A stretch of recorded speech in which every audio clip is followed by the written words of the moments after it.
Well, Adam Ni is a China researcher from Macquarie University in Sydney. He joins me now live from Berlin to speak further about Hong Kong. Adam, thanks so much for speaking to us. First, let me ask you if you're encouraged at all by what Carrie Lam obviously sees as concessions to protesters that she hopes will satisfy their demands. Yeah, Andrea, look, this is a good sign, but let's be clear. The formal withdrawal of the extradition bill is only one of the 5 demands of the Hong Kong protesters. The other 4 demands are an independent inquiry into police conduct, the withdrawal of the label of riot for prior protests, the release and the dropping of charges against arrested protesters, and finally, the implementation of genuine universal suffrage. Let me give you an analogy that some Hong Kongers have been using in response to Carrie Lam's latest announcement. Imagine this situation. You and your friends walk into a restaurant. Having sat down and ordered 5 dishes, the restaurant staff refuses to serve you any food, and after a long argument, your group is served with one of the 5 dishes, the entree. Would you and your friend be satisfied with that? Of course you wouldn't. So, I mean, the analogy is not perfect, but it does illustrate public sentiment in Hong Kong at the moment. It actually seems like a fair analogy.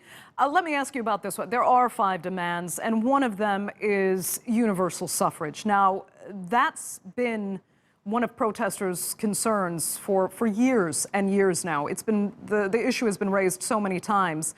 But again, it's been denied because it really is just not compatible with China's one-party system. Will that demand ultimately have to be dropped to even go into negotiations? Yeah, absolutely. You know, this is not on the horizon, the implementation of genuine universal suffrage. Neither the Hong Kong government nor the Beijing government is at this point willing to entertain that because that's fundamentally contradictory. Universal suffrage vis-a-vis China's, the People's Republic's political system where the Communist Party rules.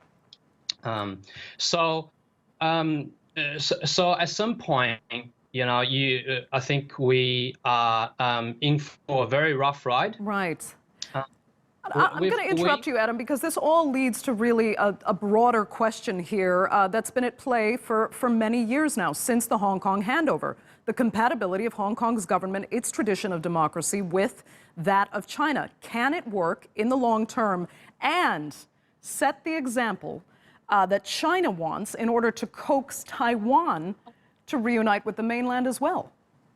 Yeah, certainly. I think you hit the nail on the head, and that is the contradiction at the heart of the current crisis in Hong Kong. On the one hand, you've got a Hong Kong government that's unresponsive, that is acting to the tunes of their masters in Beijing, because that's the current political system. So it's Beijing that determines who rules in Hong Kong. And on the other hand, you've got Hong Kongers protesting the encroachment of their rights, the erosion of Hong Kong's political system. So I will go so far as to say that the latest events in Hong Kong shows that one country, 2 systems is all but a fiction at this point. And really, it's Beijing that's calling the shots in Hong Kong. So that obviously has massive ramifications for any prospect of unification between the PRC and Taiwan.